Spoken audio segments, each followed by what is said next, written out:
Bismillahirrahmanirrahim. Ayo bawa harta ke surga. Dukung pembangunan sekolah Islam Mufid dengan donasi ke rekening atas nama Yayasan Muflih untuk Islam dan Dakwah. Bismillahirrahmanirrahim. Assalamualaikum warahmatullahi wabarakatuh. Alhamdulillahi wa kafa, wassalatu wassalamu ala rasulillahil mustafa wa ala alihi wa ashabihi wa man iqtafa. Hadirin jamaah yang dirahmati Allah, kita bersyukur kepada Allah. Alhamdulillah alladzi bi ni'matihi tatimmus shalihat. Pada kesempatan malam hari ini kita akan lanjutkan kembali pembahasan kitab Ushulun fit Tafsir karya Syekh Muhammad Ibn Shalih Al-Utsaimin rahimahullahu taala. Sebelum mulai kajian ini, saya ingin sampaikan dua poin. Pertama, kajian-kajian saya mulai minggu lalu dipublikasi dalam satu pamflet secara sekaligus, mulai dari kajian keliling yang hari Sabtu malam, kemudian kajian ensiklopedia sholat jilid 2 di BDI hari Ahad malam, kemudian Ushulun fit Tafsir malam ini di Miyah, dan hari Selasa Istiqomah di Masjid An-Nasai. Di share langsung sekaligus dalam satu pamflet untuk menghemat waktu dalam publikasi. Jadi kalau sampai hari ini teman-teman, sebagian ada yang masih bertanya, hari ini kajiannya ada atau tidak? Mungkin teman-teman terluput, ada pamflet yang disebarkan di hari Jumat yang lalu. Jadi kita tidak lagi menyebarkan di hari Ahad, Senin, Selasa karena memakan waktu. Kita share sekaligus mulai dari hari Jumat. Itu untuk kajian sampai hari Selasa. Poin yang kedua, saya dapatkan insight dari sebagian teman-teman yang ikut kajian ini. Sebagian berkata, kajian ini dengan dibacakan Arab kemudian Indonesia, Arab Indonesia bikin saya lebih fokus. Tapi sebagian lagi mengatakan, kok saya jadi tambah bingung. Nah, saya tidak bisa mencari metode yang lebih bagus daripada yang ini. Karena di pertemuan perdana kita sudah coba beberapa metode. Perpenggal kata saya terjemahkan. Ada juga satu paragraf dibaca lalu diterjemahkan. Ya, dan saya temukan ternyata yang lebih mudah adalah metode yang saya tempuh sekarang ini. Tapi ya, saya berusaha untuk bagaimana mengcover penangkapan teman-teman semua. Jadi kalau seandainya ada yang mungkin sedikit membingungkan, saya akan mencoba untuk merangkumnya setiap selesai satu pembahasan. Malam hari ini kita masuk dalam poin ketiga, masih tentang nuzulul Quran, turunnya Al-Quran. Kata Syekh Muhammad bin Shalih Al-Utsaimin dalam bukunya ini, Ats-Tsalits Nuzul Qur'ani ibtidaiyun wa sababiyun. Bahwa turunnya Al-Quran itu ada dua kondisi. Ada yang ibtidai dan ada yang sababi. Coba diucapkan dulu. Turunnya Al-Quran ada dua metode apa? Ibtidai dan sababi. Kata penulis, yang qasimu nuzulul Qur'ani ila qismaini. Al-Quran turun dengan dua keadaan atau dua cara. Al-awwalu ibtidaiyun. Pertama dengan cara ibtidai. Apa itu ibtidai? Wa huwa ma lam yataqaddam nuzulahu sababun yaqtadihi. Yaitu turunnya Al-Quran tanpa ada peristiwa yang menuntut diturunkannya ayat. Jadi turun begitu saja tanpa ada penyebab. Wa huwa ghalibu ayatil Qur'ani. Mayoritas ayat Al-Quran turun dengan kondisi ini, yaitu tanpa apa tadi? Peristiwa penyebab. Wa minhu qauluhu ta'ala. Di antara contoh ayat yang ibtidai turun tanpa sebab, misalnya firman Allah Ta'ala, wa minhum man 'ahadallaha la in atana min fadlihi lanasaddaqanna wa lanakunanna minas shalihin. Dan di antara mereka ada orang-orang yang berjanji kepada Allah, andaikan Allah memberi kepada kami sebagian dari keutamaan harta, pasti kami akan bersedekah dan menjadi orang-orang yang soleh. Surat At-Taubah ayat 75, Al-Ayat, hingga beberapa ayat setelahnya. Ayat ini turun tanpa ada peristiwa penyebab sebelumnya. Mayoritas dari ayat Al-Quran seperti modelnya, yaitu turun tanpa peristiwa penyebab. Kata Syekh Utsaimin, فَإِنَّهَا نَزَلَتْ ابْتِدَاءً فِي بَيَانِ حَالِ بَعْضِ الْمُنَافِقِينَ. Ayat-ayat tersebut di sekitaran surat At-Taubah ayat 75 dan ayat-ayat setelahnya turun dalam keadaan ibtidai. Apa tujuannya Allah turunkan tanpa sebab? Tujuannya adalah dalam rangka menceritakan tentang keadaan sebagian orang munafik. Bahwa sebagian orang munafik itu ada yang mereka itu berjanji sama Allah. Cuma ya janji-janji tok. Di mana mereka mengatakan, ya Allah kami janji. Seandainya kami dikasih harta, nanti kami akan bersedekah dan jadi orang soleh. Ini keadaan sebagian orang munafik. Dan dia tanpa sebab. Wa amma mashtahara min annaha nazalat fi Tha'labah bin Hatib fi qissatin tawilatin. Adapun yang katanya bahwa cerita atau ayat ini ya, turun dikarenakan peristiwa Tha'labah bin Hatib dalam sebuah kisah yang panjang. Dzakarha katsirun minal mufassirin, sebagaimana yang sering disebutkan oleh banyak mufassirin. Wa rawwajaha katsirun minal wu'adh fa dha'ifun la sihhatalah. Dan kisah ini sering disebarkan oleh para motivator, maka kisah ini dhaif, tidak sahih sama sekali. Jadi ayat ini turun ibtidai, bukan sababi. Kalau ada yang mengatakan ayat ini sababi, berkenaan dengan peristiwanya Tha'labah bin Hatib, kata Syekh Utsaimin, peristiwa ini adalah peristiwa yang tidak sahih. Meskipun sebagian ulama ada juga yang mensahihkannya. Kenapa hadis ini dikatakan tidak sahih? Ada catatan kaki. Rawahu Tabrani wa fihi Ali ibn Zaid al-Alhani wa huwa matrukun. Diriwayatkan oleh Tabrani kisah ini, kisah tentang Tha'labah ini, dan di dalamnya terdapat rawi bernama Ali bin Yazid al-Alhani, dan orang ini statusnya matruk atau ditinggalkan periwayatannya. Berarti hadisnya dhaif jiddan. Dhaif sekali. Tapi kalau di Indonesia kisah Tha'labah ini sering dibawakan oleh para khatib-khatib dalam rangka untuk memotivasi, tetapi membawakan kisah sahabat yang dia berjanji untuk nanti kalau dikasih kekayaan dia akan sedekah, tapi ternyata sahabat ini ingkar janji. Dan para ulama mengingkari hadis ini, di antara juga sebabnya bahwa para sahabat itu secara umum adalah orang-orang yang adil dan mereka orang-orang yang soleh. Kejadian sahabat janji sama Allah lalu kemudian diingkari, sudah dikasih harta ternyata dia pelit, tidak bisa diterima bila itu dilakukan oleh seorang sahabat Nabi.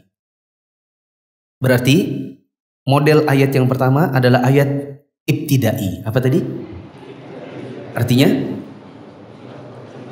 turun tanpa sebab. Al-qismu tsani sababi. Model ayat yang kedua namanya ayat-ayat yang sababi. Yang turunnya itu sababi. Wa huwa ma taqaddama nuzulahu sababun yaqtadihi. Yaitu ayat-ayat yang turunnya setelah terjadi peristiwa yang membutuhkan turunnya ayat. Berarti kalau sababi namanya juga ada sabab. Sabab itu artinya apa? Ya, sebab. Dengan mudah kita mengingat bahwa ayat ini berarti turun karena sebuah sebab, karena sebuah peristiwa. Wassababu, dan peristiwa-peristiwa penyebab turunnya ayat di antaranya. Awalan atau alif, imma su'alun yujibullahu anhu. Contoh peristiwa penyebab adalah adanya sebuah pertanyaan yang Allah mau menjawabnya. Mithlu, contoh dari ayat yang turun karena sebuah peristiwa penyebab dan Allah turunkan memang dalam rangka Allah yang jawab. Contohnya adalah surat Al-Baqarah ayat 189. Allah mengatakan, Yas'alunaka 'anil ahillah. Mereka bertanya kepadamu tentang hilal. Qul, katakanlah, hiya mawaqitu linnasi wal hajj. Hilal itu adalah petunjuk waktu untuk manusia dan petunjuk waktu untuk haji. Surat Al-Baqarah surat kedua, dan ini bagian dari ayat ke-189. Mereka, siapa mereka ini? Di buku antum tulis tidak? Mereka itu siapa? Mereka itu para sahabat. Para sahabat bertanya kepada Nabi tentang hilal. Maka Allah Subhanahu wa taala mengatakan, katakanlah wahai Muhammad, bahwa hilal itu adalah petunjuk waktu untuk manusia dan petunjuk waktu untuk haji. Allah turunkannya ayat ini karena ada peristiwa sahabat Nabi nanya tentang hilal. Dan Allah yang jawab. Kita ambil faedah sedikit. Hilal itu adalah petunjuk waktu untuk manusia. Manusia yang mana? Jawabannya manusia seluruhnya. Apakah yang ada di Arab Saudi ataukah yang ada di negara-negara lain? Apakah yang mereka itu adalah orang Arab maupun orang-orang ajam? Baik yang hidup di masa Nabi maupun yang sebelumnya maupun yang sesudahnya. Seluruh manusia mereka bisa menggunakan petunjuk waktu, yaitu hilal. Hilal ini adalah bulan sabit kecil yang muncul di awal bulan. Dikatakan bahwa hilal itu adalah waktu petunjuk haji dikarenakan haji itu durasinya itu bukan harian. Durasinya bukan sehari dua hari, tapi hitungannya bulan. Hitungannya bulan atau hanya di Zulhijjah? Bisa dari Syawal. Karena kan kalau orang pergi haji tamattu, dia bisa datang di bulan Syawal, kemudian dia tamattu sampai dengan datangnya masa haji, yaitu hari Tarwiyah. Lanjut. Peristiwa yang juga bisa menyebabkan turunnya ayat, kata Syekh Muhammad bin Shalih Al-Utsaimin di sini, au haditsatun waqa'at tahtaju ila bayanin wa tahdzirin. Bisa jadi penyebabnya ayat turun itu adalah suatu peristiwa yang terjadi dan membutuhkan penjelasan atau bahkan peringatan. Mislu, contoh adanya ayat turun gara-gara sebuah peristiwa yang butuh peringatan. Yaitu surat At-Taubah ayat 65 sampai 66. Di mana Allah mengatakan wala in sa'altahum, dan sungguh wahai Muhammad, jika engkau bertanya kepada mereka tentang apa yang mereka lakukan itu, la yaqulunna inna ma kunna nakhudu wa nal'ab. Niscaya mereka akan menjawab, kami cuman bercanda kok. Kami cuman main-main aja kok. Surat At-Taubah ayat 65 sampai 66, 2 ayat. Kenapa ayat ini bisa turun? Apa peristiwa penyebabnya? Kata beliau, nazalata fi rajulin minal munafiqin. 2 ayat ini turun berkenaan dengan seorang laki-laki dari kalangan orang munafik. Kenapa orang munafik ini? Orang ini qala fi ghazwati Tabukin fi majlisin. Orang munafik ini ketika terjadi perang Tabuk berkata dalam sebuah majelis. Dia ngoceh, apa namanya? Jeplak. Ya. Kata beliau jeplak. Nyerocos. Apa dia bilang? Ma ra'ayna mithla qurra'ina. Haula'i arghaba butunan wala akdzaba alsunan wala ajbana 'inda liqa. Orang munafik ini ngomong begini, kita tidak pernah melihat orang-orang yang lebih rakus makan, lebih dusta lisannya, dan lebih pengecut kalau ketemu musuh sebagaimana qurra'nya kita ini. Apa itu qurra'? Qurra' maksudnya adalah para tukang baca Quran. Siapa yang dia maksud? Siapa yang dia sindir? Yakni Rasulullah sallallahu alaihi wasallam wa ashabah. Orang ini yang dia bilang orang-orang rakus makan, lebih dusta lisannya, lebih pengecut kalau ketemu musuh.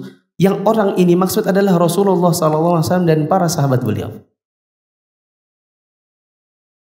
Kalau bahasa kita itu apa ya? Nyinyirin. Nyinyir tapi nggak di depan orangnya. mengkritik tapi dengan kritikan bukan langsung di depan orangnya. Kalau memang kritikannya ini benar. Fabalagha dzalika Rasulullah sallallahu alaihi wasallam. Perkataan orang ini, orang munafik ini sampai di telinga Rasulullah sallallahu alaihi wasallam.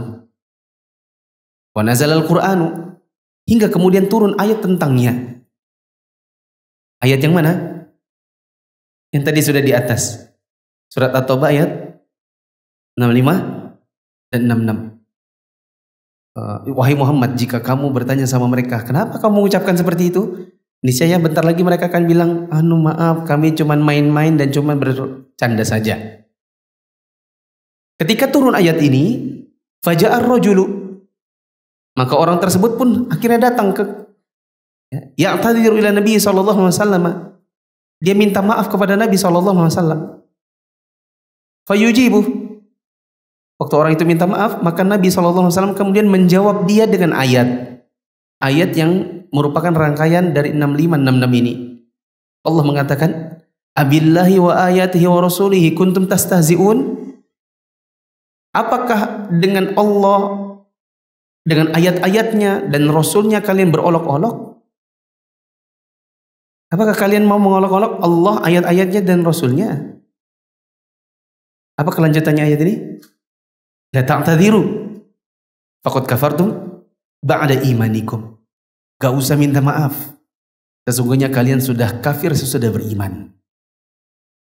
Maksudnya orang-orang yang bercanda-canda dengan Allah, ayat-ayat, agama, Rasul sebagai bahan candaan, ini potensi jatuh ke dalam kekafiran. Sebagaimana orang ini langsung dicap oleh Allah, kamu kafir sesudah beriman. Karena ini kan kata-katanya sadis. Sadis kepada Nabi. Dia bilang orang rakus makan, yang paling dusta, yang paling pengecut kalau ketemu musuh. Kata-kata ini membuat Allah Subhanahu wa taala menurunkan dua ayat ini, 65-66, dan Allah mengatakan, "Enggak usah minta maaf. Kamu sudah kafir sesudah beriman." Kata penulis, "Dzakara hadhil haditsata Ibnu Katsirin fi tafsirihi wa Tabari aidan." Peristiwa ini disebutkan oleh Al-Imam Ibnu Katsir dalam kitab tafsirnya. Nanti silakan cari di tafsir untuk surat At-Taubah. Dan juga disebutkan oleh Al-Imam At-Tabari dalam tafsirnya. Ini peristiwa model kedua.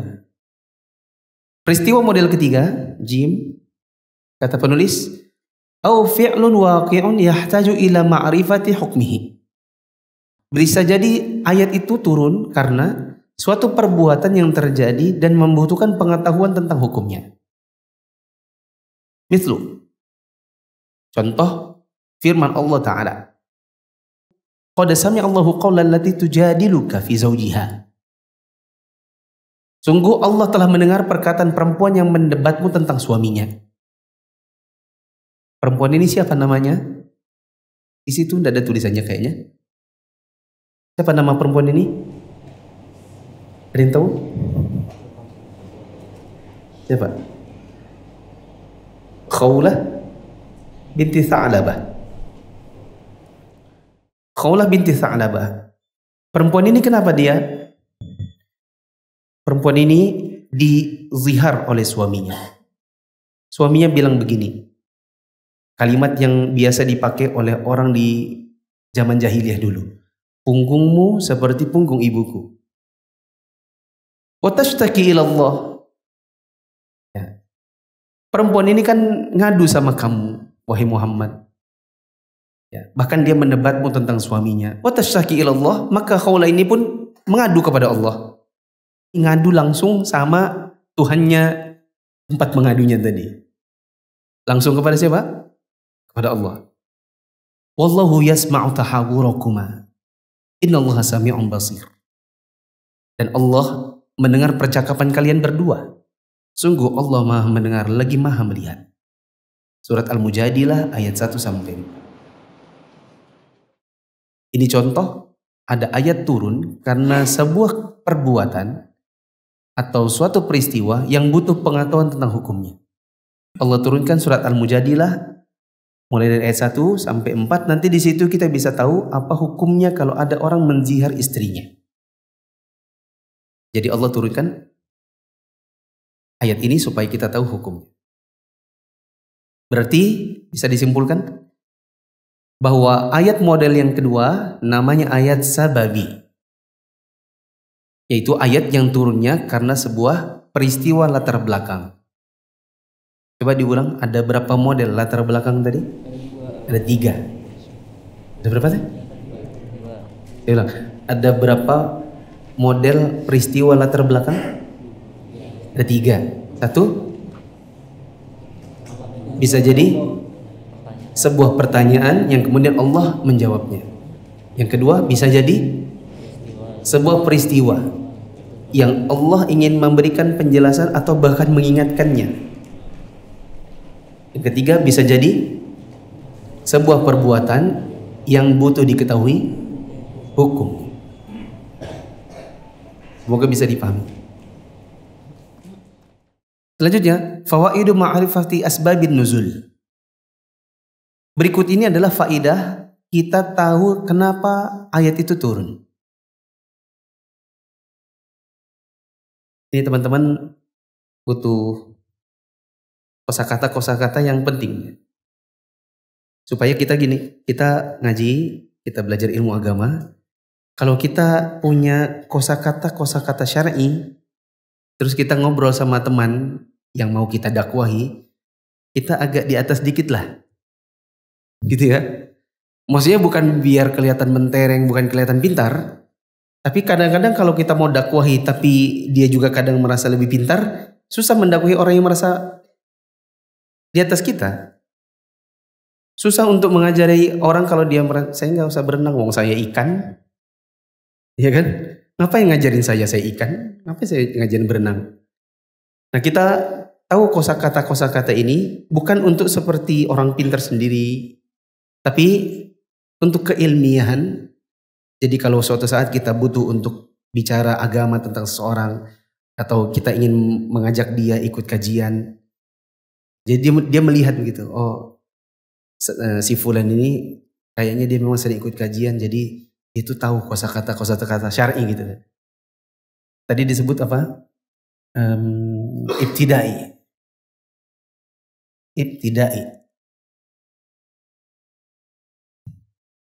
Sudah tahu ya? Nggak usah dijelasin lagi. Yang kedua tadi apa? Sababi. Ibtidaiyun. Yang kedua sababiyun. Oke. Ada istilah yang barusan dibacakan yaitu asbabun nuzul. Asbabun nuzuli.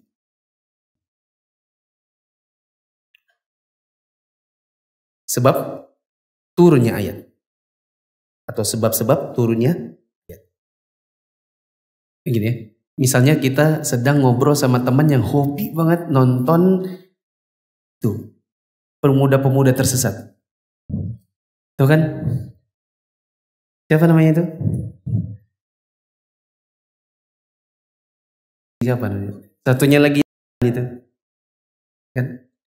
Kan ada masanya di mana mereka kalau bercandanya kayak ngolok agama gitu. Ya.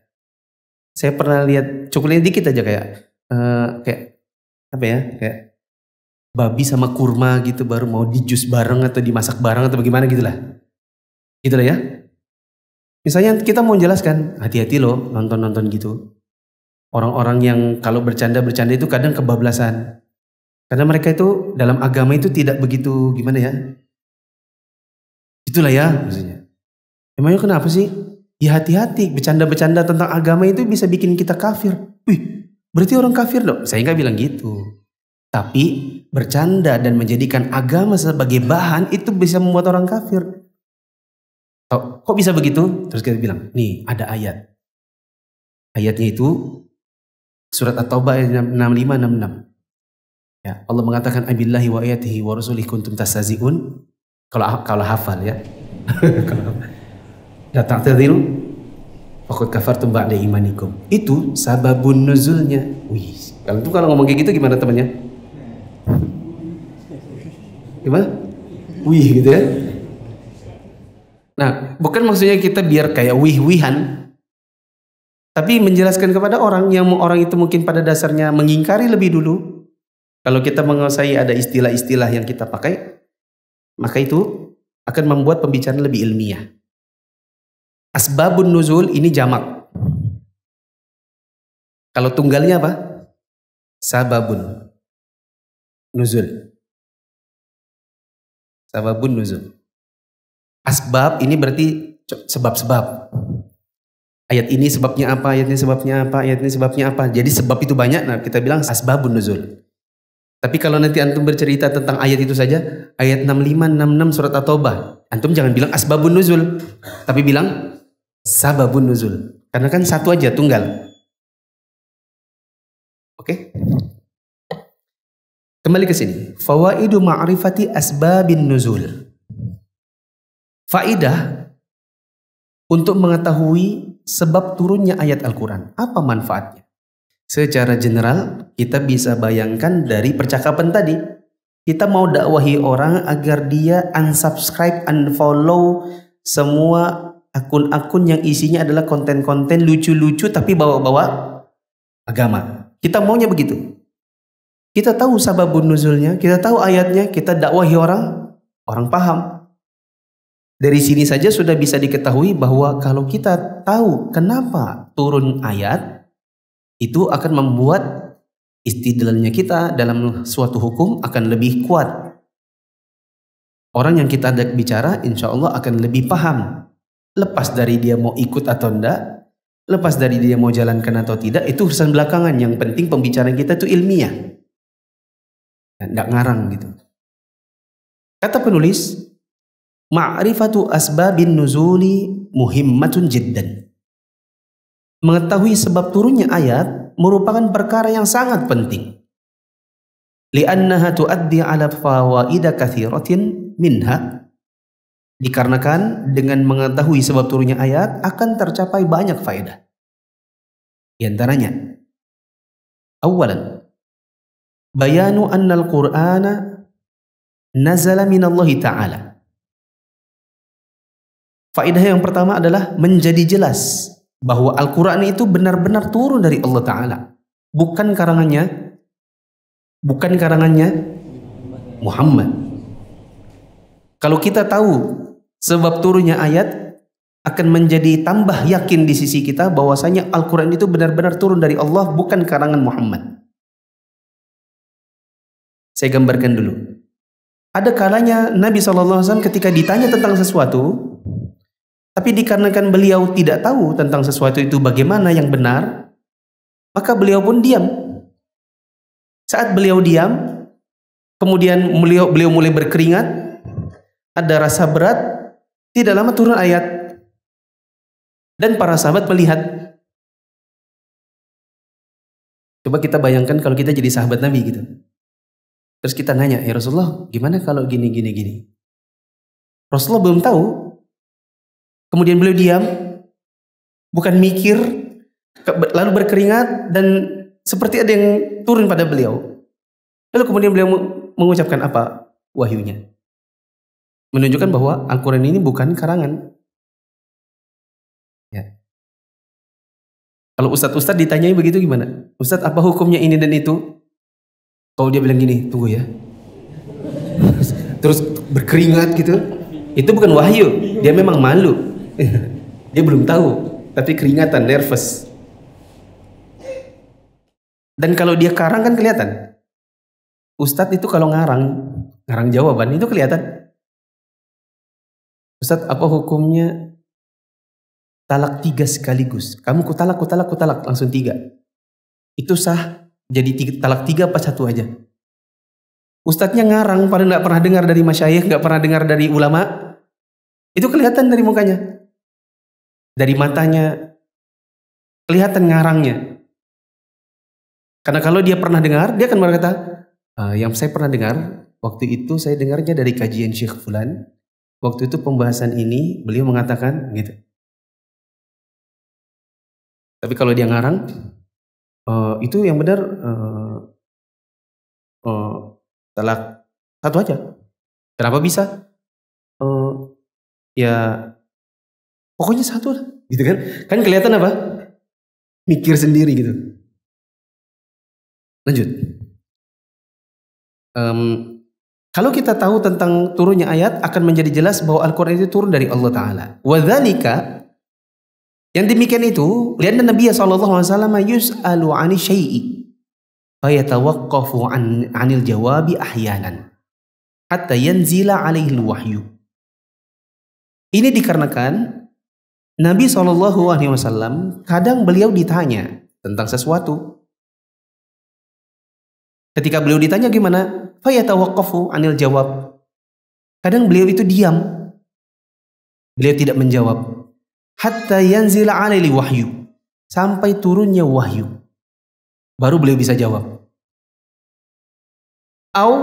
Atau dalam kondisi yang lain, yakhfal amrul waqi'u fayanzilul wahyu mubayyinan lahu. Bisa jadi juga dikarenakan realita kejadian atau suatu perkara yang terjadi saat itu di sisi beliau masih samar hingga turun wahyu yang menjelaskan kondisi nyatanya seperti apa. Saya ulang. Akan menjadi jelas bahwasanya Al-Quran itu turun dari Allah Ta'ala. Dikarenakan Nabi itu kadang ditanya tentang sesuatu, tapi karena belum ada wahyu maka beliau diam. Beliau tidak jawab sampai turun wahyu baru beliau jawab. Atau bisa jadi ada sebuah kejadian, realitanya kayak apa, aslinya kayak apa, namanya Nabi manusia biasa, Nabi belum tahu. Sampai turun wahyu baru beliau tahu yang mana yang benar. Di sini contohnya. Mithalul awal. Contoh pertama. Yaitu contoh untuk kasus di mana Nabi ditanya tapi Nabi tidak tahu. Lalu Nabi diam sampai turun wahyu. Contoh qaulu ta'ala. Contohnya adalah firman Allah Ta'ala di surat Al-Isra ayat 85. Allah mengatakan, wa yas'alunaka 'anir ruh. Dan mereka bertanya kepadamu tentang ruh. Nabi gak bisa jawab. Nabi diam. Qulir ruhu min amri rabbi. Allah bilang, jawablah wahai Muhammad. Katakan, ruh itu urusan Rabbku. Wa ma utitum minal ilmi illa qalila. Dan kalian tidak diberi pengetahuan kecuali hanya sedikit. Surat Al-Isra ayat 85. Apa kejadiannya? Kenapa ayat ini bisa turun? Berikut ini ceritanya. Fi Sahih Al-Bukhari, diriwayatkan dalam Sahih Al-Bukhari. Sahih Bukhari yang riwayat mana? Ada di catatan kaki, yaitu akhrajul Bukhari Kitabul Ilmi babu qaulihi ta'ala wa ma utitum minal ilmi illa qalila.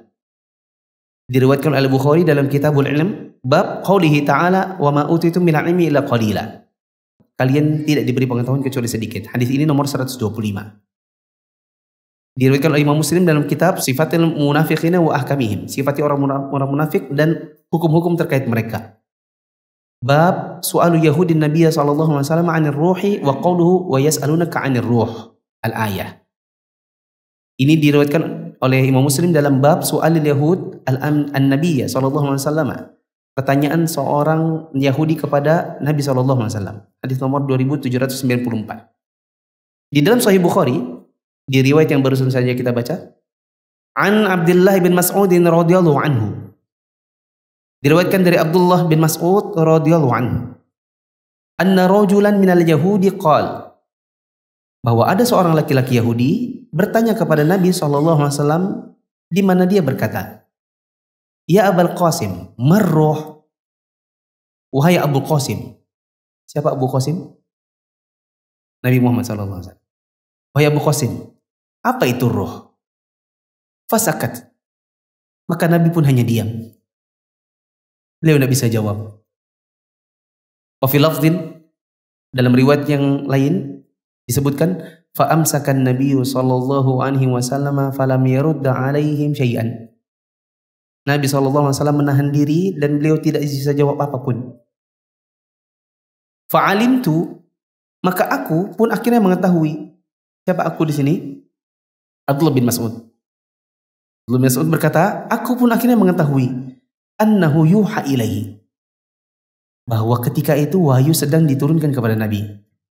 Kelihatan dari bagaimana Nabi diturunkan wahyu. Ya. Faqumtu maqami, Aku berdiri di tempatku. Falamma nazalal wahyu qal, dan selanjutnya turunlah wahyu dari Allah Ta'ala yang Allah berfirman di dalamnya sebagaimana yang sudah dibacakan tadi. Wa yas'alunaka 'anir ruh qulir ruhu min amri rabbi wa ma utitum minal ilmi illa qalila. Al-ayat.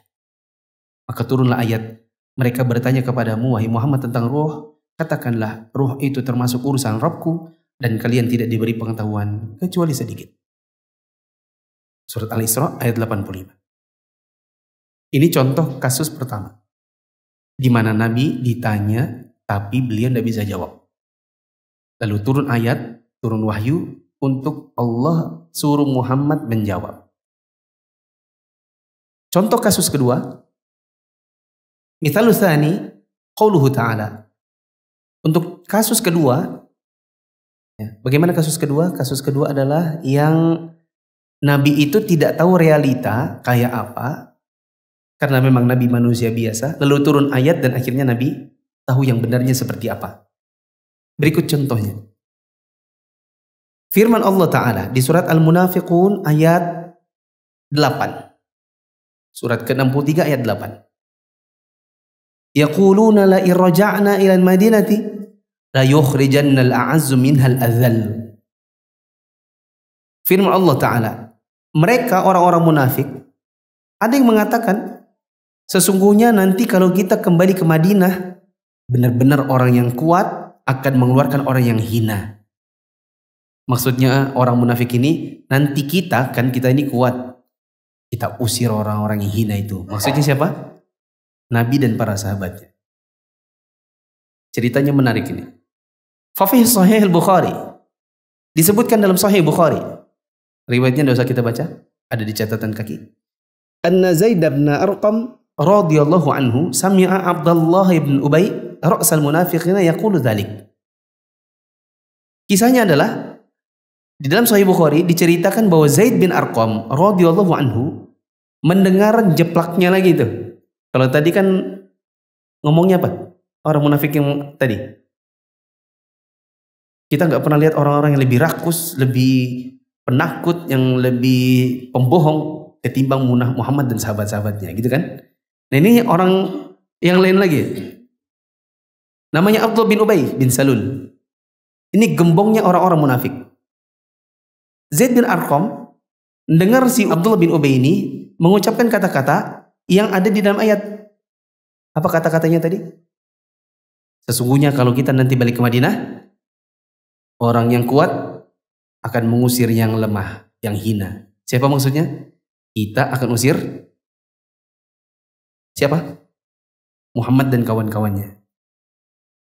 Yuridu annahu al-a'azzu wa Rasulullah sallallahu alaihi wasallam wa ashabuhu al-adhal.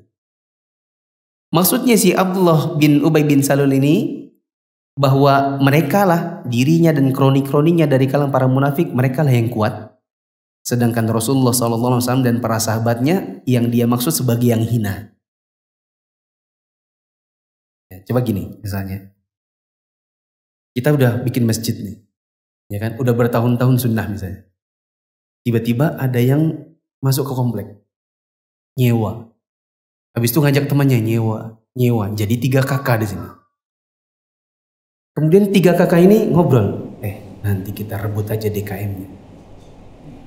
Masa di sini enggak ada kayak gitu? Masjid wow. Ya kan? Ada yang dengar, misalnya anaknya siapa? Anaknya siapa di sini? Anaknya Abu Sabrina. Anaknya Abu Sabrina misalnya lewat gitu kan. Kalau anak kecil kan nggak terlalu paham kalau terlalu kecil. Ini yang besar-besar dikit lah, ya SMK gitu, lewat. Ngomong dia sama DKM sini. Saya dengar bapak-bapak itu. Masa mereka bilang nanti ada saatnya kita keluarkan DKM-DKM-nya, kita rebut lagi, gitu kan? Ya kira-kira gitulah kondisinya. Enak nggak dengarnya? Enak apa dengarnya? Ya, karena nggak enak dengarnya. Maksudnya siapa? Kamu siapa? Kami siapa?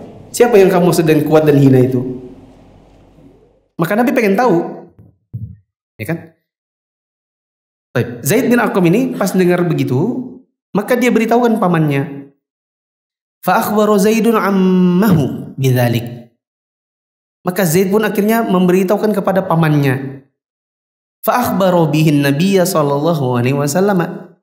Maka setelah pamannya diberitahu oleh Zaid kata-katanya si Abdullah bin Ubay bin Salul ini, maka pamannya pun ikut mengabarkan hal itu kepada Nabi sallallahu alaihi wasallam. Fada'an Nabi sallallahu alaihi wasallam Zaidan fa akhbarahu bima sami'a. Maka Nabi sallallahu alaihi wasallam panggil. Siapa yang dipanggil? Siapa yang dipanggil? Siapa yang dipanggil?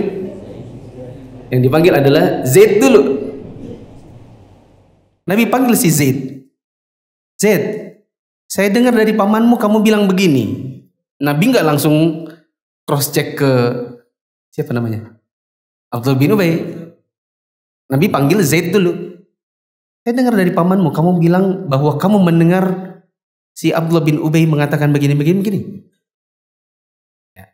Maka Zaid bilang, iya, memang saya dengar begitu. Thumma arsala ila Abdullah ibn Ubay wa ashabihi fahalafu maqalu. Kemudian Nabi SAW setelah dengar dari Zaid benar begitu, maka Rasulullah mengutus orang, diutus kepada Abdullah bin Ubay dan kroni-kroninya. Lantas ternyata Abdullah bin Ubay ini bersumpah bahwa mereka tidak pernah berucap demikian. Gimana coba? Dipanggil Zaid, benar nggak Zaid? Zaid bilang, iya, saya dengar pakai telinga yang indah ini. Dua-duanya langsung dengar. Maka diutus orang datangin si orang-orang itu. Orang itu bilang, demi Allah mana ada katanya. Siapa yang mau dipercaya kalau sudah seperti ini? Ya. Maka siapa yang dibenarkan Nabi? Zaid atau Abdullah bin Ubay? Yang dibenarkan adalah justru orang-orang munafik itu. Kenapa? Karena Nabi tidak tahu. Kan belum turun ayat. Fasaddaqahum Rasulullah sallallahu alaihi wasallam. Maka Rasulullah sallallahu alaihi wasallam ternyata karena orang-orang itu bersumpah, maka beliau pun akhirnya membenarkan sumpahnya Abdullah bin Ubay dan kawan-kawan dan pengakuan mereka. Yang dianggap bohong siapa berarti? Zaid. Sedih nggak Zaidnya? Zaid tentu sangat sedih. Ini kita bisa baca di tafsir Ibnu Katsir, Zaid itu sedih. Coba gimana kalau antum sudah jujur, antum dengar sendiri, terus yang mendustakan antum justru orang yang paling antum harapkan agar dia itu percaya antum, ternyata malah enggak. Fa anzalallahu tasdiqa Zaidin fi hadhil ayah. Maka kemudian Allah menurunkan pembelaan terhadap pengaduan Zaid. Zaid yang dibenarkan. Allah turunkan ayat yang disebutkan di dalam surat Al-Munafiqin ini. Ya. Fastabanal amru li Rasulillah sallallahu alaihi wasallam. Maka dengan turunnya ayat itu jelaslah perkara aduan tersebut bagi Rasulullah sallallahu alaihi wasallam. Sekarang yang ternyata yang benar siapa? Zaid. Nabi kenapa tidak tahu? Satu, Nabi manusia biasa. Beliau bukan orang yang bisa baca hati. Ya. Begitu juga ketika Nabi sallallahu alaihi wasallam mendapati istrinya datang pulang cuma berdua dengan laki-laki, orang bilang ini pasti sudah. Kemudian Nabi karena nggak ada ayat, Nabi juga bingung. Namanya Nabi manusia biasa. Turunnya ayat maka akan memperjelas apa yang sebenarnya terjadi, sebagaimana dalam kasus Zaid bin Arqam versus Abdullah bin Ubay ini. Silakan Azza.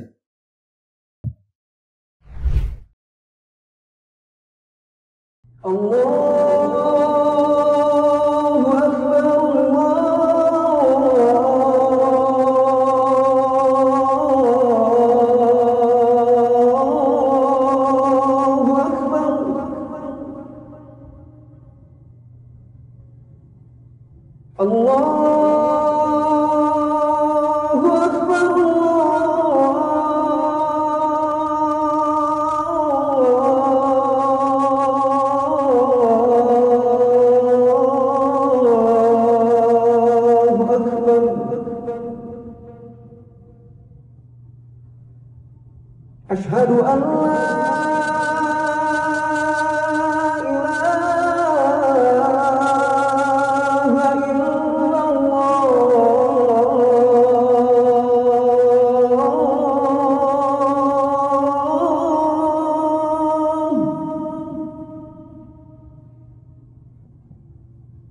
Asyhadu an la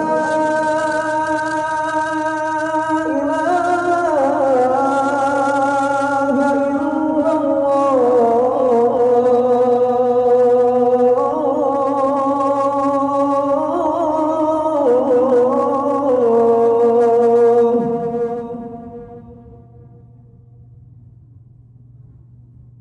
أشهد أن محمدا رسول الله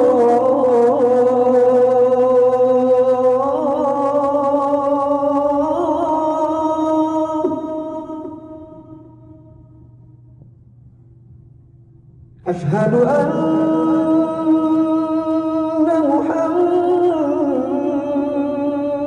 رسول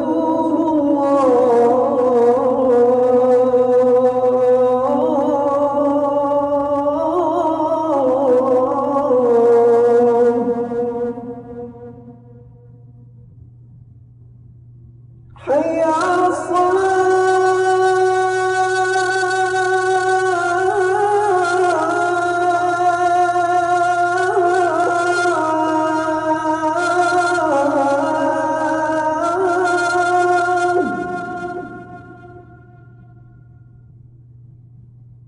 حي على الصلاة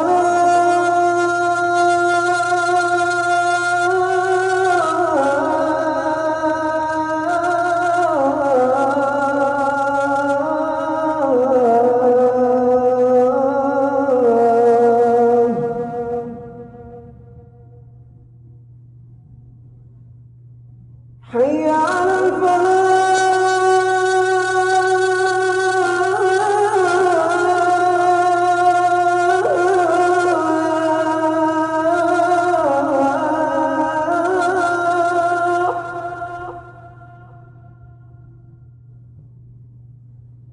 حي على الفلاح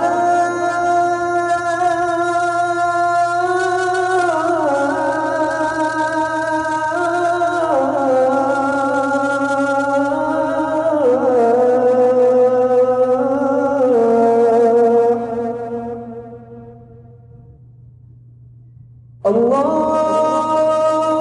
أكبر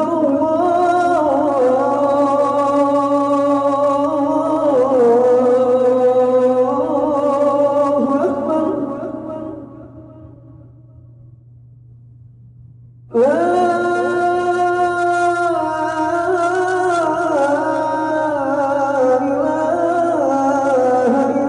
الله.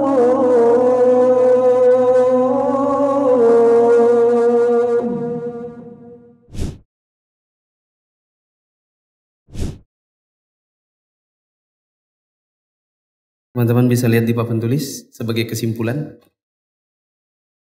Nuzulul Quran itu ada dua. Ada yang ibtidai dan ada yang sababi. Apa tadi ibtidai? Tanpa sebab. Sedangkan sababi ada sebab. Dan sebabnya turun Al-Quran atau yang sababi ini ada 3. 1. Apa tadi? Pertanyaan yang Allah kemudian jawab. Kedua, peristiwa